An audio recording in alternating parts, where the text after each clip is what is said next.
Hello दोस्तों, आकाश Bhardwaj maths के YouTube channel पर आप सभी का बहुत बहुत स्वागत है। दोस्तों, अगर आप सीटेट एग्जाम को एक बार में क्वालिफाई करना चाहते हैं तो चैनल को अभी सब्सक्राइब कर लीजिए। क्योंकि दोस्तों इस चैनल पर जो है थ्योरी के माध्यम से आपको जो है तैयारी कराई जा रही है मैथ पेडागोजी की। और दोस्तों यहाँ पे एनसीईआरटी बेस और जितने भी क्वेश्चन हैं यहाँ पे सभी एनसीईआरटी से रिलेटेड हैं, एनसीईआरटी पर आधारित हैं। तो दोस्तों यहाँ पर जो है सभी को टॉपिक वाइज और चैप्टर वाइज, ये दूसरा चैप्टर है और आज जो है दूसरा चैप्टर ये समाप्त हो जाएगा। कल से हम लोग तीसरा चैप्टर स्टार्ट करेंगे। तो दोस्तों अगर इस वीडियो पर नए हैं तो प्ले लिस्ट में सारा वीडियो जो है मैथ का पेडागोजी का जितने भी मेन पॉइंट हैं जो आपको सीटेट एग्जाम में डायरेक्ट देखने को मिलेंगे, तो दोस्तों वहाँ से जाकर आप पहले वीडियो से स्टार्ट करिए। उम्मीद करता हूँ कि आपको जो है दोस्तों, मैं दावा करता हूँ कि आपको 15 के 15 क्वेश्चन जो है आपको इसी प्लेलिस्ट जो है आपको जो है वहाँ पे सीटेट एग्जाम में देखने को मिलेंगे। तो दोस्तों अगर आप चैनल पर नए होंगे तो चैनल को सब्सक्राइब करके वीडियो को लाइक कर दीजिएगा और बेल आइकन को दबाइएगा ताकि सारे वीडियो को नोटिफिकेशन आपको मिलता रहे। तो चलिए दोस्तों, यहाँ पर आज हम लोगों का टॉपिक जो रहने वाला है कि गणित शिक्षक के गुण, यानी कि गणित का जो शिक्षक होगा जब आप प्राइमरी टीचर बनेंगे, यानी कि जब आप टीचर बनेंगे तो आपके अंदर कौन कौन सा गुण होना चाहिए ताकि बच्चे आपसे जो है क्या हो सकें, सहमत हो सकें, यानी कि बच्चों को अच्छा लगे आपको पढ़ाने में। तो देखिए गणित के शिक्षक का क्या क्या गुण होना चाहिए, इस वीडियो में हम लोग सभी को एक एक पॉइंट को हम लोग डिस्कस करेंगे। तो आइए शुरुआत करते हैं। यहाँ पे आप देख सकते हैं गणित शिक्षक के गुण, यानी कि गणित के शिक्षक का क्या गुण होना चाहिए, उसको जो है एक एक पॉइंट को हम लोग देखेंगे।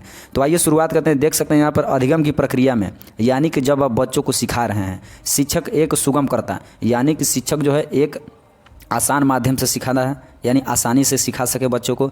मित्र की तरह व्यवहार करता है, बच्चों के साथ कैसा होना चाहिए व्यवहार, मित्र के साथ व्यवहार होना चाहिए।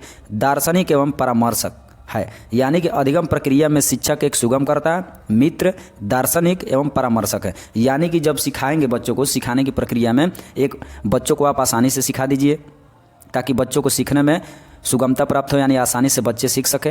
और मित्र की तरह व्यवहार होना चाहिए आपका बच्चे के साथ। और दार्शनिक एवं परामर्शक, यानी कि बच्चों को आप जो है परामर्श अच्छा देना चाहिए, यानी शिक्षक को जो है बच्चों को अच्छा परामर्श देना चाहिए। इस प्रकार यहाँ पर जो है गणित शिक्षक में निम्नलिखित गुण होना चाहिए, यानी कि गणित का जो शिक्षक बनेंगे आप तो आपके अंदर कौन कौन सा गुण होना चाहिए, उन सभी को जो है दोस्तों हम लोग एक एक पॉइंट का यहाँ पर जो है हम लोग डिस्कस करेंगे। क्लियर है? चलिए, तो यहाँ पर जो है दोस्तों आप देख सकते हैं, अगर बात करें तो शिक्षक के अंदर कौन कौन सा गुण होना चाहिए, आइए मैं आपको यहाँ पे दिखा देता हूँ शिक्षक के कौन कौन से गुण होना चाहिए। देख सकते हैं गणित अध्यापक को गणित शिक्षण में निहित कला और ज्ञान की समझ होना चाहिए। गणित अध्यापक को गणित के शिक्षण में जो है गणित के अगर आप अध्यापक हैं, अगर आप बच्चों को सिखा रहे हैं यानी शिक्षण दे रहे हैं, तो निहित कला और ज्ञान की क्या होना चाहिए, समझ होना चाहिए आपको। अगले पॉइंट की बात करते हैं दोस्तों, अपने विषय में विशेषज्ञता हासिल होनी चाहिए, यानी कि अगर आप मैथ के टीचर हैं, गणित के टीचर हैं, तो आपको उसमें जो है विशेषज्ञ होना चाहिए, यानी कि क्लियर, आपको समझ में जो कुछ भी उसमें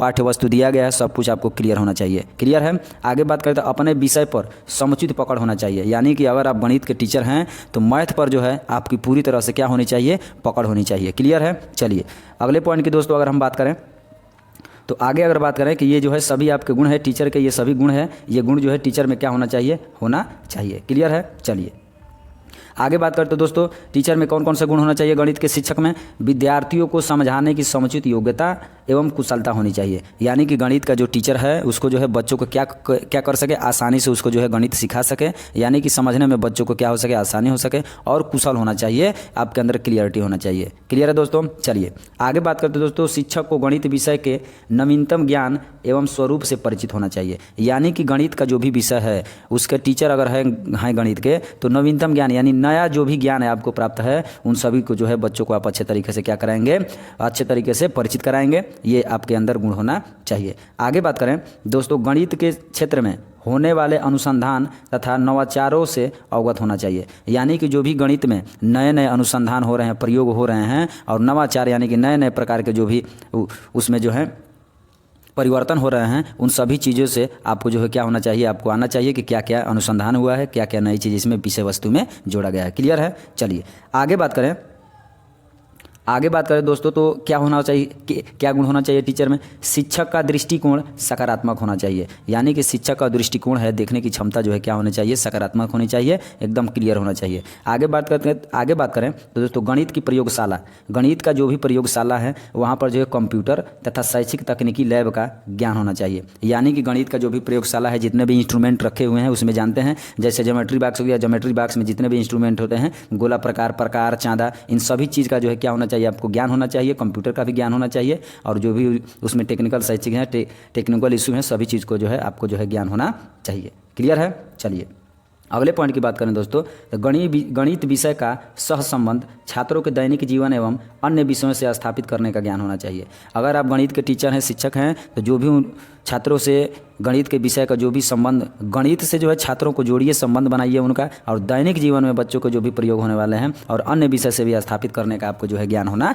चाहिए। क्लियर है। चलिए आगे बात करते हैं दोस्तों, गणित के पाठ्यक्रम के उत्तरोत्तर विकास, गणित की पुस्तकों की समीक्षा एवं विकास, अधिगम में सूचना एवं संप्रेषण तकनीकी के उपयोग में सहायक होना चाहिए। यानी कि गणित का जो भी पाठ्यक्रम है उसमें जो है आपका लगातार विकास करना चाहिए। गणित की पुस्तकों का समीक्षा कीजिए, गणित की पुस्तकों को देखिए कैसा है कैसा नहीं है, उस प्रकार से उसका विकास होना चाहिए। अधिगम में यानी सिखा रहे हैं तो उसमें जो है सूचना और संप्रेषण तकनीकी के उपयोग भी सहायक होना चाहिए। तो दोस्तों ये जो है आपके अंदर गुण, एक शिक्षक के अंदर गुण होना चाहिए। क्लियर है। चलिए आगे बात करें दोस्तों, अगर आगे बात करें तो अगला हम लोगों का टॉपिक यहाँ से आ जाता है। तो ये जो दोस्तों, ये जो है जितने पीछे पढ़े हैं इस सभी जो है टीचर के अंदर इस चीज़ का गुण होना चाहिए, अगर आप प्राथमिक विद्यालय में टीचर बनने जा रहे हैं तो।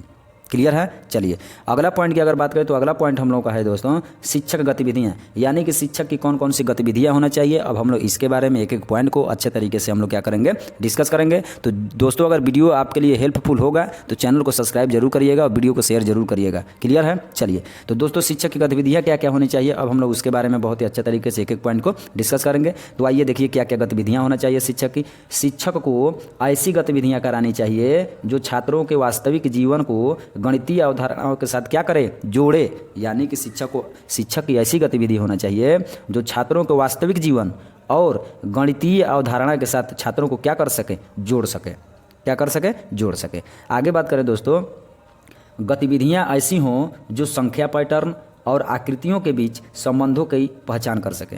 यानी कि ऐसी गतिविधि एक टीचर की, गणित के टीचर की होनी चाहिए जो संख्या पैटर्न पर यानी संख्या पर आधारित होनी चाहिए और आकृतियों के बीच संबंध की क्या कर सके, पहचान कर सके कि ये संख्या का पैटर्न कैसा चल रहा है और आकृति कौन सी है। जैसे त्रिभुज हो गया, चतुर्भुज हो गया, आयत हो गया, गोला हो गया, घन हो गया, शंकु हो गया, घनाभ हो गया, इन सभी आकृतियों का जो है शिक्षक को जानने की क्या होना चाहिए, जो है उसको टीचर को जो है जानना चाहिए। यानी कि उसकी पहचान कर सके टीचर, तभी आप जो है गणित के टीचर कहलाएंगे। क्लियर है। चलिए अगले पॉइंट की बात करें दोस्तों, तो गतिविधियां ऐसी हों जो छात्रों को अधिक अभिव्यक्तशील एवं विचारशील बनाए। यानी कि शिक्षक की ऐसी गतिविधियां होना चाहिए गणित के टीचर की जो छात्रों को अधिक से अधिक अभिव्यक्तिशील बनाए और विचार करने पर मजबूर कर दे बच्चों को। यानी जो भी पढ़ाए, जो भी सिखाए, बच्चे उस पर क्या करें, विचार कर सकें। क्लियर है। चलिए दोस्तों अगर आगे बात करें तो आगे जो है, अगर आगे बात करें तो यहाँ पर देख सकते हैं, अगर आगे बात करें तो विचारशील बनाए। अगर आगे बात किया जाए यहाँ पर तो देख सकते हैं गतिविधियाँ ऐसी होनी चाहिए कि गतिविधि ऐसी हो जो संप्रेषण करने वाली हो और खाली समय के दौरान कक्ष में गणितीय चर्चा को क्या करे, प्रोत्साहित करे। यानी कि गणित के टीचर अगर आप हैं तो आपके अंदर ऐसा गुण होना चाहिए कि गतिविधि होनी चाहिए कि संप्रेषण करने वाली हो। यानी कि जो है दोस्तों बच्चों का क्या कर सके, नए नए विचार प्रस्तुत कर सकें बच्चे। और खाली समय के दौरान अगर कक्षा आपका खाली है, बच्चों का कक्षा खाली है, तो उसमें गणित पर जो भी है बच्चों को क्या करना चाहिए, चर्चा करने के लिए प्रोत्साहित करना चाहिए बच्चों को।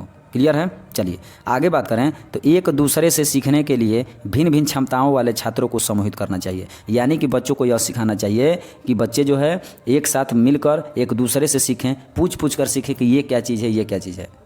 क्लियर है। तो बच्चे को जो है ऐसी गतिविधि होना चाहिए टीचर की कि बच्चे जो है एक दूसरे से पूछताछ कर सकें और उसके द्वारा जो है सीख सकें। और भिन्न भिन्न क्षमता वाले छात्रों को यानी कि विभिन्न प्रकार के, कोई लड़का कमज़ोर है, कोई लड़का पढ़ने में तेज है, तो उनको जो है समूहित करना चाहिए। सभी को इकट्ठा करके एक बीच में जो है, यानी कि सभी बच्चों को एक साथ जो है सबको जो है एक दूसरे से पूछकर सीखना चाहिए। आगे बात करें तो गतिविधियाँ ऐसी हों जो सामाजिक मूल्यों को विकसित कर सके। और गतिविधि ऐसा होना चाहिए जो समाज का जो भी मूल्य है उसको क्या कर सके, विकसित कर सके और आगे बढ़ा सके। क्लियर है। चलिए आगे बात करें दोस्तों तो ज्यामिति में अधिक से अधिक गतिविधियों का प्रयोग करना चाहिए। ज्यामिति जो है यानी कि जियोमेट्री में जो है अधिक से अधिक गतिविधि का प्रयोग करना चाहिए। आगे बात करें तो गणना कौशल के विकास के लिए ड्रिल करवाना। यानी कि जो भी गणना का कौशल है उसके विकास के लिए क्या कराना, ड्रिल करवाना। क्लियर है। चलिए अगर आगे बात करें दोस्तों कि छात्रों को अनौपचारिक रूप से किसी वस्तु के भौतिक गुणों का निरीक्षण करने का अवसर देना चाहिए।